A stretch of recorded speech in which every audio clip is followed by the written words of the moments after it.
Hi, I just wanted to put a little VT together. Quite a lot of you ask me about posture a lot of the time and where your posture should be in relation to exercise. So I thought the best thing to do is just give you a quick 5-minute demo of postures, just so you know as a basic idea of where you should be when you're doing conditioning. So first rule of thumb is always chest up, shoulders back and down. So basically heart to the sun, or as my husband prefers, tits to the sky. But chest up, shoulders back and down. Now you're going to pull your abs in, so actually draw the stomach in.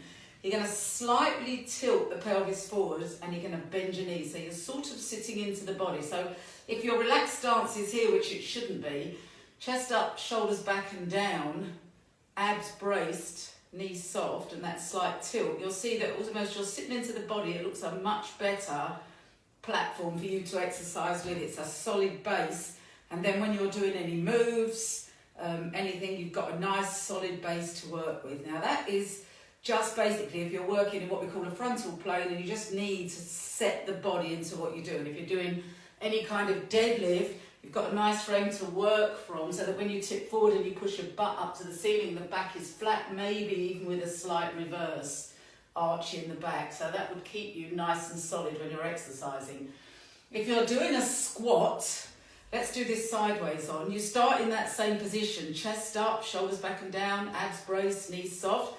As you come down, you're pushing back.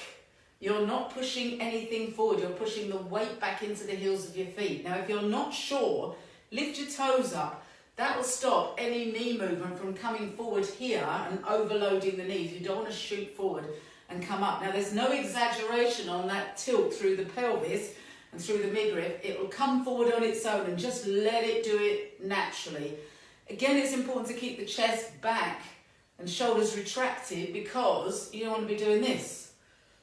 It looks awful and it's not bracing your upper back to hold the body steady. So think about pushing back. If we go into a lunge, you're going to take one leg forward and the other leg back. The back heel will always be up off the floor. The feet will always be hip-width distance apart. And the reason for that is if you put one leg behind the other, look what happens to my knees. And the same if I go too wide, the knees would squint in. So you're looking feet hip-width distance apart. And as you take one leg back, imagine you're going down a train track.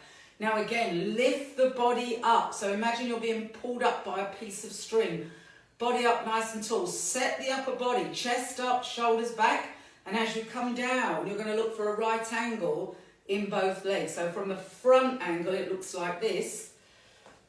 From a side angle, it's going to look like this. The body is up tall, so you're working into that back leg. My abs are braced and my chest is up and my shoulders are back.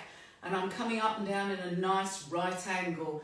No problem at all there. The body is set. I've got a nice solid base.